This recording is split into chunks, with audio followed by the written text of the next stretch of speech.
What happens when the person sworn to protect you becomes the monster hiding in plain sight? When the hands that should cradle your children instead become instruments of their destruction.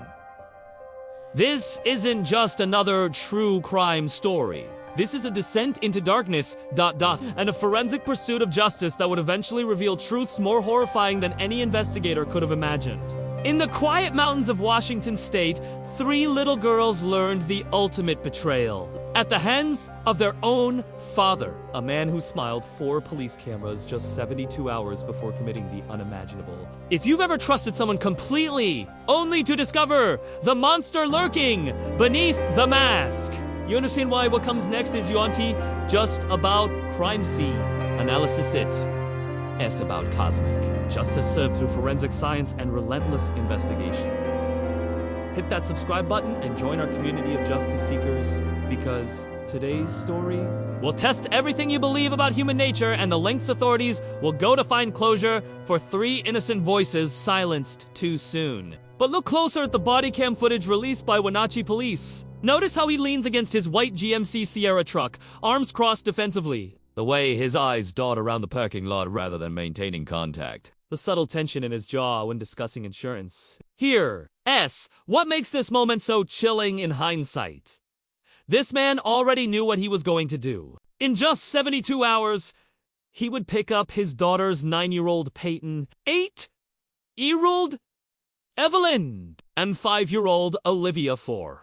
What should have been a simple 3-hour visitation mandated by their custody agreement. 215, but Travis wasn't planning on returning them. While he stood in that parking lot casually discussing insurance tickets, the plastic bags and zip ties that would later become instruments of death were likely already waiting in his truck. This wasn't a crime of passion, it was premeditated evil disguised as a father's love. Would the officer have noticed something if he'd looked closer? Could he have seen the emptiness behind those eyes?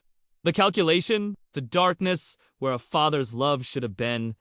3 days later, May 30th.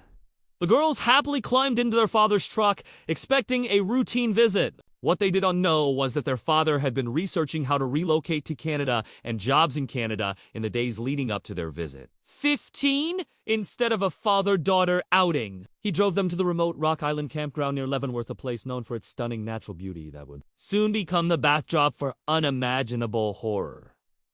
When Travis failed to return the girls, their mother did what any parent would do. She reported them missing. For 3 agonizing days, the community held out hope. Until June 2nd, when investigators made a discovery that would haunt them forever. 75 to 100 yards from where Travis abandoned his truck down a small embankment, they found them. 3 innocent souls, their small wrists bound by zip ties, plastic bags secured over their heads in an act of unspeakable cruelty. 24! Imagine the scene. 2 of the girls had 2 separate bags over their heads. The third had 3. This wasn't just murder, it was overkill. An attempt to erase, to suffocate, to obliterate. The bags weren't just tools, they were statements. And the zip ties scattered around the scene showed this was methodical, deliberate. But Travis had made his first mistake. In his rush, he left behind something that would become the key to this entire investigation. While Travis vanished into the wilderness he knew so well from his Army survival training, forensic technicians made 2 critical discoveries. 15 first.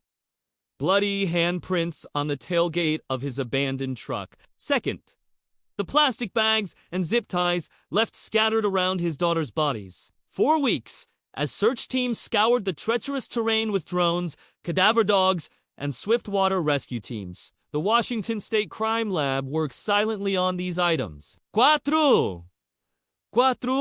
Then came the forensic payoff, the moment. Justice began to speak through science. The DNA analysis came back.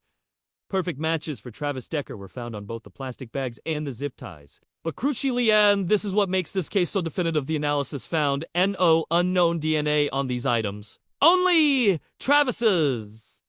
Only the girl. This wasn't just evidence, it was a scientific condemnation. The same hands that shook the accident victim's hand in that Safeway parking lot. The same hands that police saw casually crossed over his chest during that fender bender had left their biological confession at the crime scene. Forensic psychologists would later suggest this DNA evidence revealed Travis's state of mind. He was unworried about leaving evidence because he never planned to be caught. He believed his army's survival training would let him vanish forever. In the wilderness he knew so well, his arrogance became his undoing. In that laboratory, through pipettes and centrifuges and genetic analysis, 3 murdered girls finally spoke, and what they said would condemn their father more definitively than any eyewitness ever could. The plastic bags that stole their breath now carried the biological signature of their killer. The zip ties that bound their small wrists now held the key to justice. This was the revenge. No one expected not the dramatic confrontation of a manhunt, but the silent, inexorable justice of science. While Travis remained free somewhere in the wilderness, he was already convicted in the laboratory. His own DNA had become the witness that wouldn't stay silent. We want the voices of Paityn, Evelyn, and Olivia to be heard. One and through forensic science ... they were. Sometimes revenge doesn't come as a dramatic arrest or a violent confrontation. Sometimes it comes as a laboratory report, a genetic match, a scientific certainty that condemns the guilty long before they're brought to physical justice. The satisfaction here isn't in seeing Travis captured because, as of this recording, he still hasn't been found. The satisfaction is in knowing that no matter how deep he disappears into those woods, his guilt has already been established by the most impartial judge of all: scientific evidence. 24! If this story of forensic justice resonated with you, if you believe that science and persistence can bring closure even when traditional manhunts fail, then do this for me. Hit that like button and let us get this to 50,000 likes to show that the true crime community stands for justice through evidence. Leave a comment telling me what you think the most damning piece of evidence was: the DNA, the bloody handprint, or his behavior in that parking lot. The U.S. Marshals are still offering a $20,000 reward for information leading to Travis Decker's arrest. If by some chance you're watching this and know something say something, help give these girls the final justice they deserve. 12. Subscribe and hit the notification bell for more stories where science becomes the ultimate revenge. Until next time, remember that sometimes the smallest evidence tells the biggest truths.